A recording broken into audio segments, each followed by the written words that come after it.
It's wonderful to meet you. Thank you so much for taking a minute after the show today. Absolutely. So happy to be here. Me too. So let's begin our journey with this. I always start with this question. 6 years ago, the pandemic was changing everything.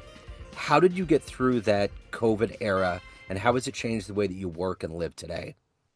Yeah, I love that you open with that question because it's not something that I really think about anymore. So I had to actually put some thought into this. Yeah. And what I think is interesting when I look back, I right before COVID, well, actually, my birthday is at the beginning of March. I was turning 40.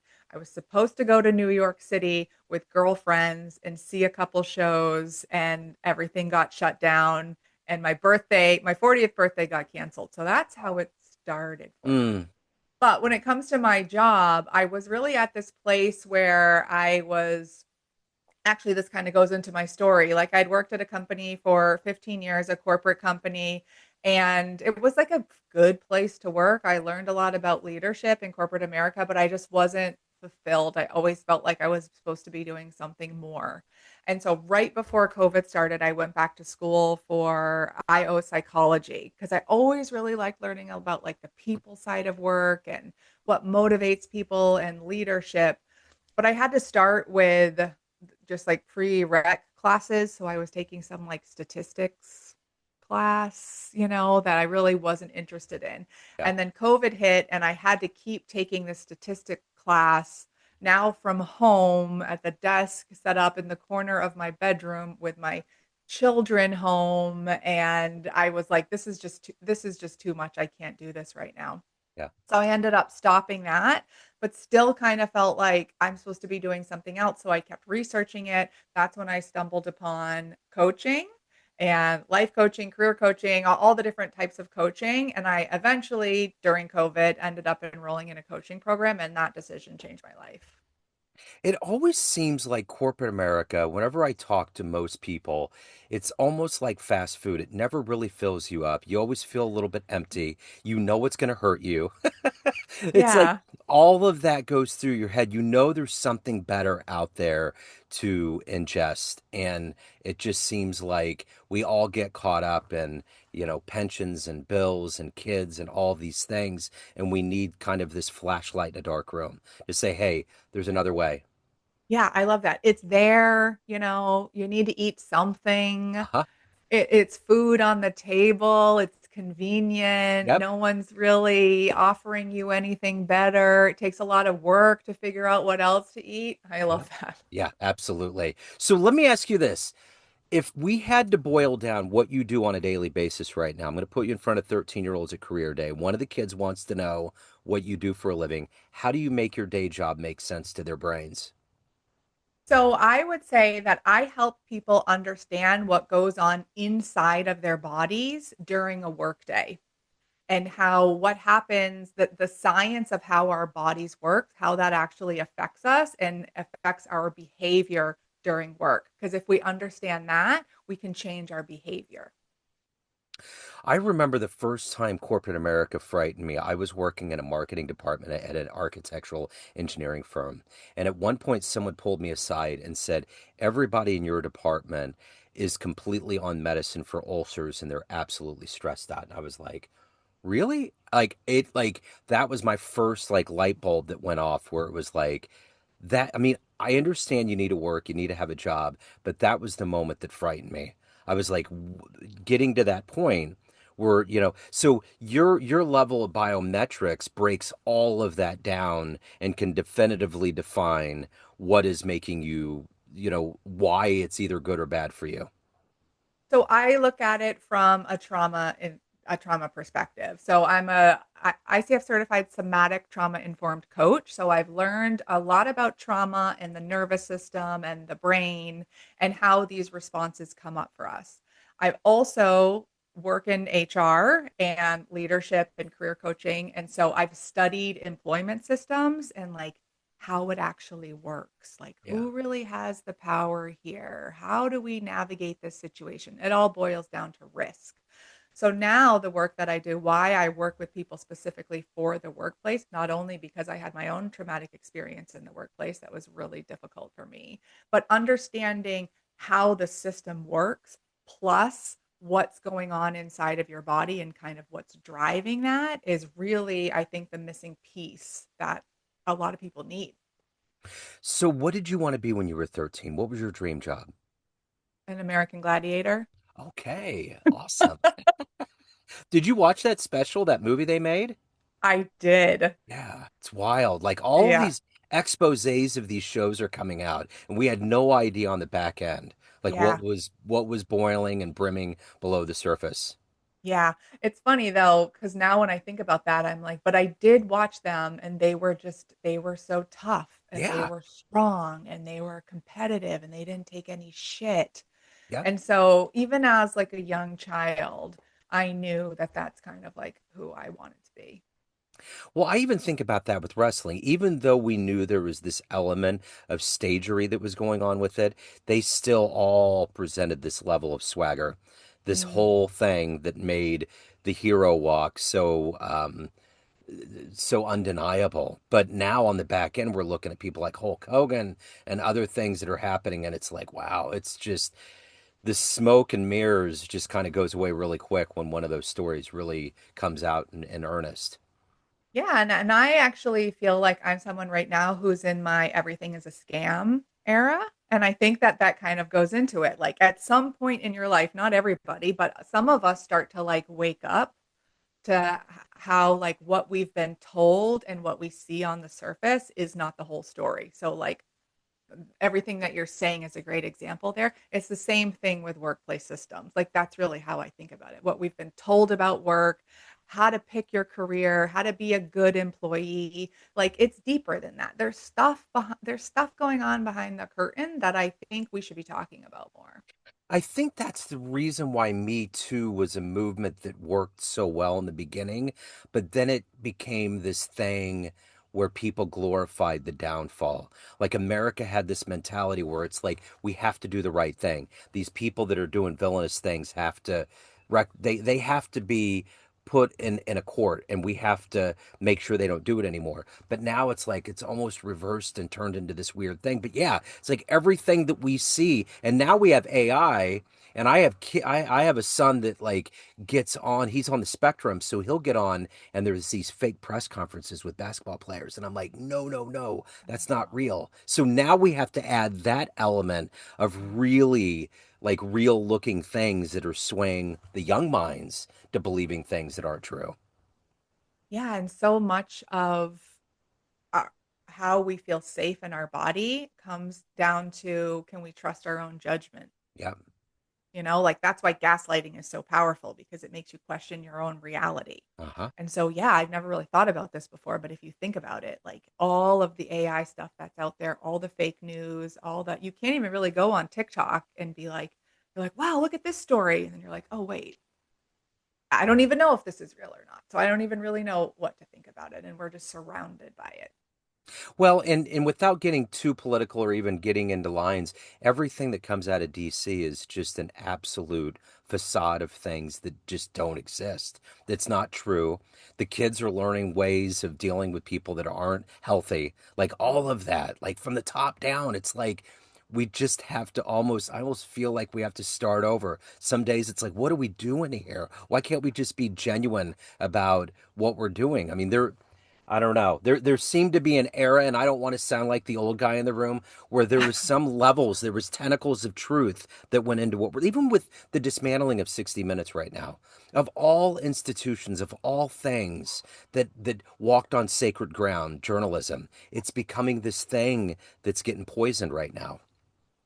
Yeah. And then we're surprised that everybody's anxious and depressed and Right. overeating and overdrinking and oversleeping and doesn't have any motivation and broke and tired.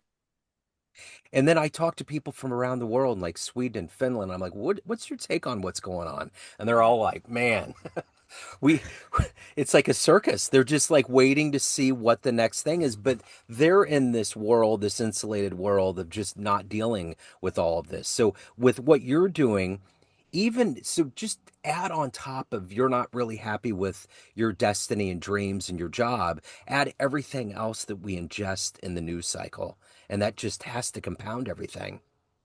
Yeah. And I think that really what it comes down to is I help people regulate their nervous system. Yeah. And I apply that in a workplace setting because most people that help you with work, career coaches and executive coaches, aren't necessarily doing nervous system regulation. But really, what it comes down to is like we're all just incredibly dysregulated all the time. All of this is going around us, and like, how can we not be? We live in a world that our nervous systems were not meant for. Yeah. And so when we navigate the world with a dysregulated nervous system, like that's why we feel so bad. Like that's why we have a hard time thinking. That's why I've just learned so much about the nervous system and what regulation feels like compared to dysregulation. And I honestly think there's some people who just like never feel regulated for decades.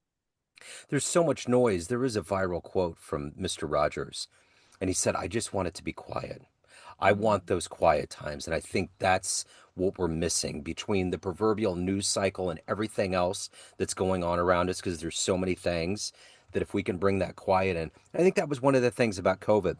There's a lot of people that celebrated that time because all of the travel and all of the running and all of the insanity just slowed down. Animals on the planet, the Venice Canal cleared up. There was all of these things that were positive that came from Mother Nature that undulated into us too. Yeah, we got a break from Yeah. the hustle culture and the constantly being busy and going. Oh, now you're making me kind of miss COVID a little bit. There was a there was a skit that people got really upset about. It was on SNL did a skit where there was these adults that got COVID and they just were jumping up on their bed and excited. They were ecstatic. Like, I got 2 weeks off. And everybody got upset, but it's like that's the way the adults specifically, everybody wants to grow up. And then when you become an adult, it's like, all right, you got bills, you got this, you got that. And then, they finally got that 2 week away from it and they loved it. So, Yeah, people yeah. are tired. Yeah. Have you ever seen the movie Bad Moms? Yeah. Oh, yeah. When Kristen Bell's character in that said, "I kind of want to get into a car accident, like not a bad one, but bad enough that I Uh-huh. have to go to the hospital for a couple weeks." Like, yeah, I think people get that. We are Yeah. tired. They want to check out. So I want to look in the rearview mirror and I'm curious, take me back to your beginnings. What were the seeds that were planted that eventually has harvested into you finding your true voice today, your true professional placement? So when I the big my big story. When I left this corporate job after 15 years during COVID, I moved to a smaller company, like 25 people, no HR department, sort of a little bit of a Wild West feel. We work hard, play hard type of thing. And I was like, this is great. Like I am ready to get out of corporate. I can hang, I can make jokes. Like I think this is going to be really good. And I was like immediately pretty good at the job. It was a very good match for my skill set. It was in recruiting. So again, I got to talk to people about their jobs. I got to use my coaching skills. And it was my first time in a sales environment where I actually got compensated based on how good I was at the job. So that felt really good after Yeah. coming from corporate. And I went into this environment being like, I'm going to prove my value and I'm going to go in really hard and I'm going to go for this. And so, really, my mindset going in was like, just give this everything you have because there's a chance to be really successful here and make a lot of money versus the corporate of like, just work here, work hard, get your 3% raise every year. And then, like, every few years, you can get a promotion and kind of that's how you climb the ladder. It was a completely different energy, which was new to me for the first time.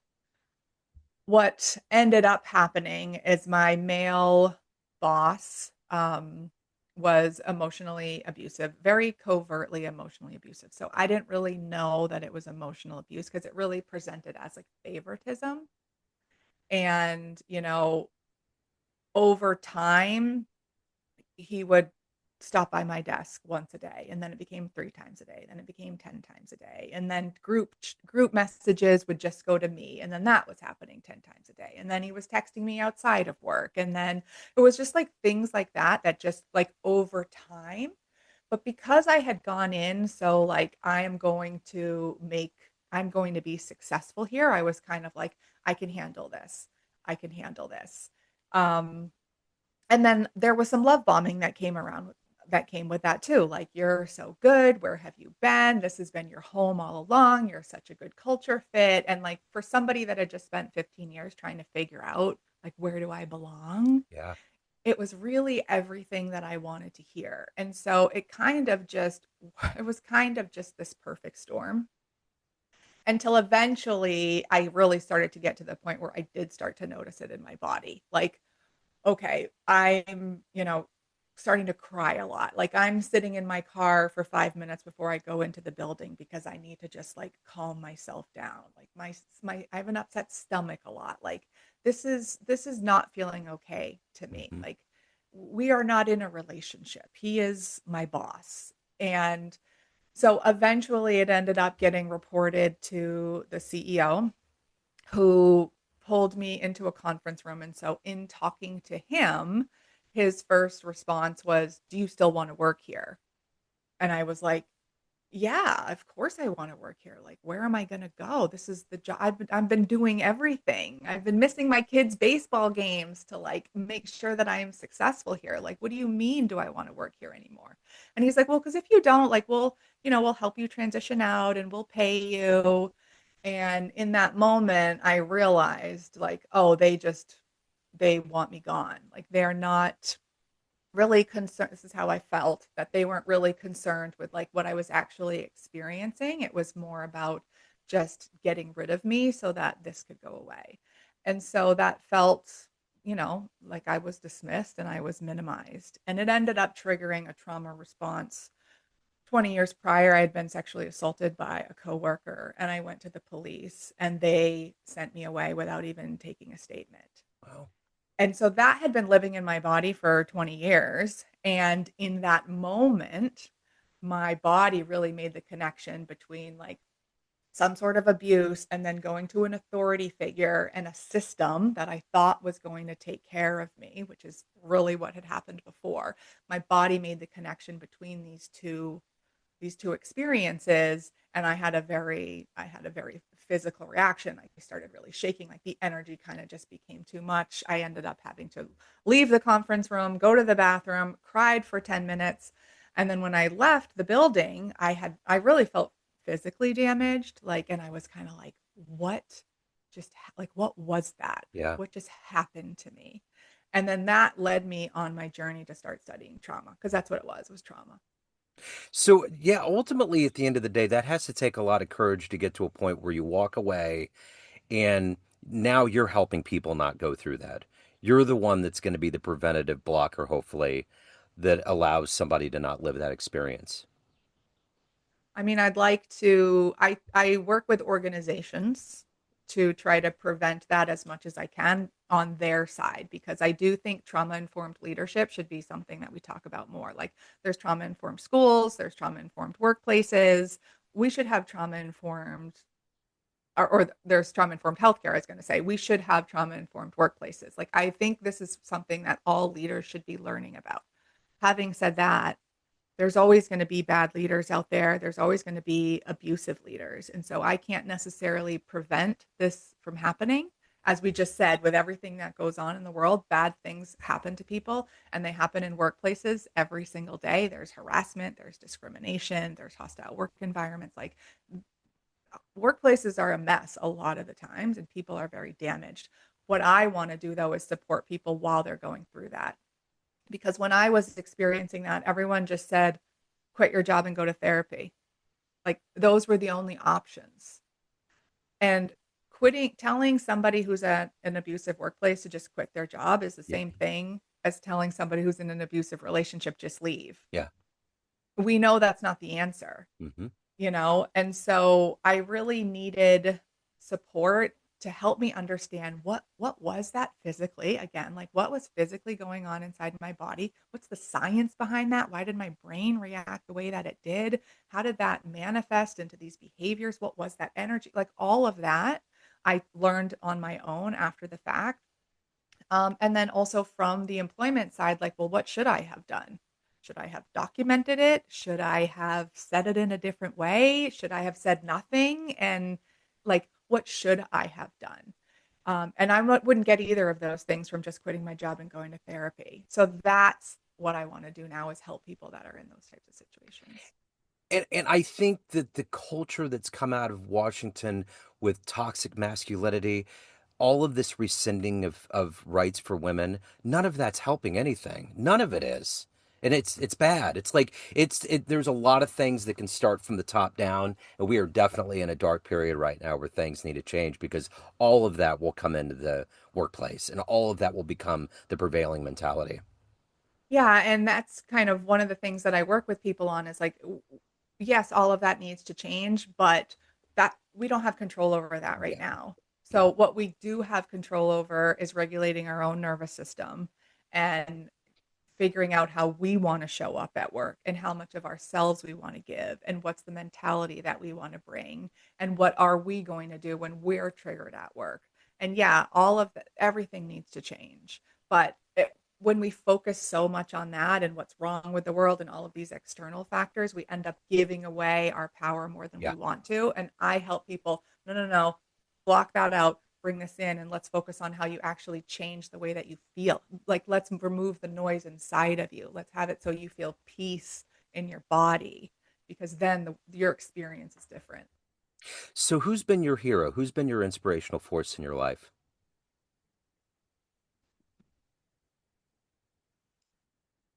You know, that's like making me want to cry. I don't know why. I'll have to explore that later. I think it's making me want to cry because nobody comes to mind. Yeah. I've certainly had mentors over the years, and I've had a lot of people who have helped me, but I don't have somebody that I've looked up to say, like, I want to be like you. I want to be as strong as you. I want to live life the way you do. I want to have peace in my heart. And so I created it for myself. Well, and that's the thing too. There's a lot of times when you go through trauma, you become your own hero.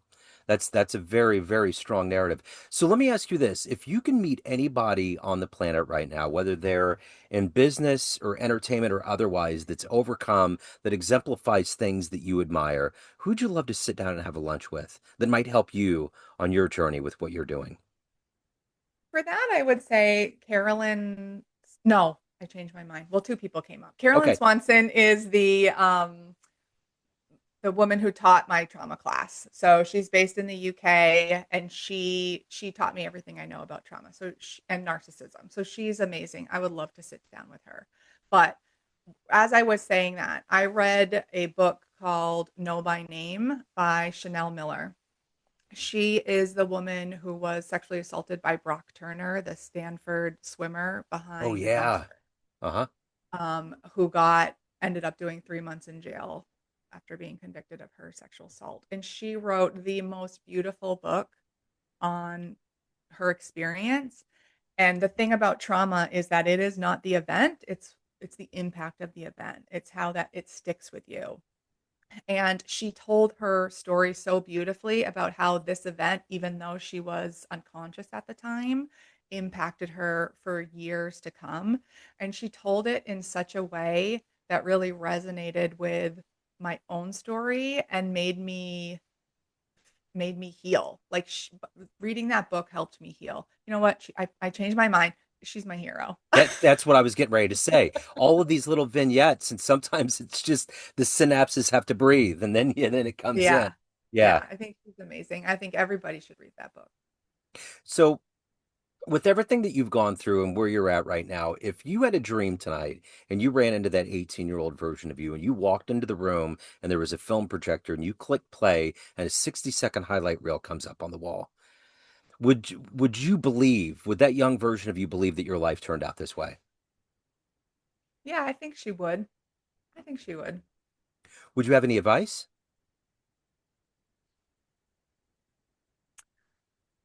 You're asking such good questions. I try. Yeah, really thought-provoking questions. I would tell her to like, don't forget who the fuck you are, Yeah, great like advice. ever. Yeah, Yeah. So, what would be the highlight of that reel? What is the thing that you're the proudest and the happiest about? it's right now. Yeah. I quit my corporate job 3 months ago to focus and build my business full time. That is something that I have been thinking about probably my entire life. I was not raised around entrepreneurs. I was raised with a scarcity mindset. Most of the people in my life don't even really understand it now. I'm the breadwinner in my family. I have, two teenage boys and a mortgage and all of these responsibilities that most of us have. And to believe in myself enough to get to the point and to do enough work on myself to be able to get to the point to say, like, I'm going to bet on myself, because at this point, if I look around, I'm the only person that I would bet on right now. Yeah. And I'm going to go for it and, like, just take a chance and trust that it's going to work out the way that it's supposed to. Like, I'm just very proud of myself for going on that journey, and I'm living it. I'm living it right now. So if you walked into a room of everybody that's known you throughout your career in a business sense, and you go to the podium and you get to tell them one fun story about you, maybe the first concert you went to, a sporting experience, a travel experience, a fun story that would humanize you, that would show your true colors to that room in a fun way, what story would you tell that room? Oh my goodness. I mean, this isn't like a big story, but it just happened last week. Yeah. I was at my such a silly story, but I was at my son's baseball game and it was cold. So I was sitting in my chair and I had my blanket on me. And somebody hit like a foul ball, and it was like really high foul ball. And as it was coming down, I was like, is it going to come to me? Like, it really seemed like it was going to come and hit me. And so finally at the last minute, I was like, I got to get up and get out of the way. And so I got up and the blanket got stuck in my feet. And I took a huge nosedive, like Oh no. nosedive into the ground. Everybody in the place saw it. My husband started screaming, "What's wrong with you?" Ah! Everybody was laughing, and what are you gonna do? What are you going to do? You know what that made me think about? Have you read A Prayer for Owen Meany by John Irving? Oh, Okay, so that was an amazing movie. I think Jim Carrey was in the movie adaptation. It wasn't really that good, but it's an amazing book. And in there, I don't want to give too much away, but there's a baseball that hits somebody and it's bad. So be thankful. The yeah. alternative could have been really destructive. So you actually probably won out pretty good with that one. Yeah, it's very true. And when you go out on your own and you start a business, like, you get pretty used to embarrassment and being okay. Like, it's a requirement of the Uh-huh. journey. And so, like, yeah, whatever. That's not something that I'm going to continue to think about. It actually makes Yeah. me laugh because Yeah, I'm for silly. sure. For sure. So let me ask you this. At the end of the day, everyone has a perception of you. Family, friends, clients, everyone that knows you, but you run the show. What's your perception of you? Who do you think you are?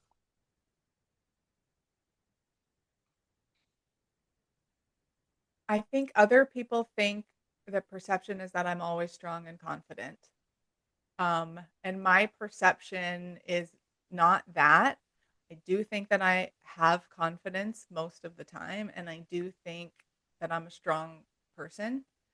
Um, but it's not just because of who I am. Like, I work really hard at that, Like, I I've been regulating my nervous system for 3 years. Every single time I feel a twinge of anxiety, I pause and do the work, and I work through it, and I do whatever I have to do to stop abandoning myself. Like, I have fears too. I have insecurities too. I am scared I'm going to mess up and things aren't going to work out, but I don't live there. Like, I don't let myself live there. So I think that would probably be it, is that I'm just brave enough to brave to me means you have the fear, but you do it anyway. Yep. And so I am just somebody that's just, like, going to keep working on herself, even if there's fear. And I think that's why I am who I am.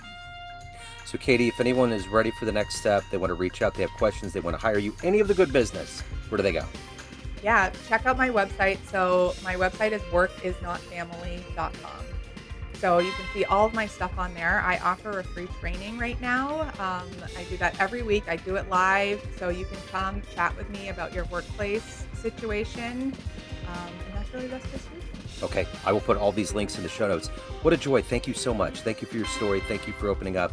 I appreciate it. Best of luck with everything. you. So great to be here. Great.